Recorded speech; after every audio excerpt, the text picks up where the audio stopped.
சத்துணர்வு சாப்பிடணும் அப்படின்றதுக்காக இந்த குட்டி பையன் போயிருக்கான். அப்ப இந்த அம்மா 3 முட்டை கையில வச்சுட்டு இருந்தேன். அந்த பையன் முட்டை கேட்கும் போது முட்டை எல்லாம் கிடையாது அப்படின்னு சொல்லியிருக்காங்க. அதுக்கு இந்த குட்டி பையன் என்ன கேட்டிருக்கானா, அதான் கையில 3 முட்டை வச்சிருக்கீங்களா, எனக்கு ஒரு முட்டை கொடுத்தா என்ன அப்படின்ற மாதிரி கேட்டிருக்கான். அதுக்கு இந்த அம்மா தொடப்பக்கட்டையை வச்சு அவ்வளோ அடி அடிச்சிருக்காங்க. அந்த வீடியோ நீங்க பார்த்திருப்பீங்க.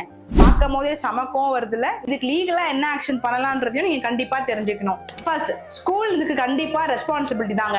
இந்த மாதிரி ஒரு சத்துணர்வு பணியாளரை அவங்க வச்சதுக்காக ஸ்கூல் கண்டிப்பா ரெஸ்பான்சிபிலிட்டி தான் இருப்பாங்க. தென் அவங்கள இமிடியேட்டா சஸ்பெண்ட் பண்ணியே ஆகணும். செகண்ட், இந்த மாதிரி ஒரு விஷயம் நீங்க பாக்குறீங்கன்னும் போது இமிடியேட்டா போலீஸ் ஸ்டேஷன்ல போய் கம்ப்ளைண்ட் பண்ணுங்க. தேர்ட், நான் கொடுத்துருக்க லிங்க்ல போயிட்டு இந்த மாதிரி பசங்க அஃபெக்ட் ஆகி இந்த மாதிரி கஷ்டப்படுறாங்க அப்படின்னும் போது எந்த ஒரு குழந்தையா இருந்தாலும் அபியூஸ் செய்யப்பட்டாலோ இல்ல இந்த மாதிரி பெத்த பேரண்ட்ஸே போட்டு இந்த மாதிரி அடிச்சாலுமே இந்த ஹெல்ப்லைன் நம்பரை கண்டிப்பா சேவ் பண்ணி வச்சுக்கோங்க. 1098 இந்த நம்பருக்கு கால் பண்ணி இமிடியேட்டா கம்ப்ளைண்ட் பண்ணுங்க. அந்த குழந்தைக்கு தங்குறதுக்கு ஒரு இடமாச்சும் கிடைக்கும். அந்த குழந்தையோட வாழ்க்கை நாளைக்கு நல்லா இருக்கும். ஏகப்பட்ட வாய்ப்புகள் இருக்குங்க. பாதி குழந்தைங்க சத்துணர்வுல சாப்பிடறதுக்கு வரதுக்கு காரணமே வீட்டுல சாப்பாடு வசதி இல்லைன்ட்டு தான். அப்படி இருக்கும் போது இந்த மாதிரி மிருகங்களா இருக்கவங்க எல்லாம் பார்க்கும்போது உங்களுக்கு என்ன தோணுதுன்றத கண்டிப்பா கமெண்ட்ல சொல்லுங்க. தென் இந்த மாதிரி யூஸ் செஞ்சுக்க என்ன ஃபாலோ பண்ண மறந்துடாதீங்க. தேங்க்யூ.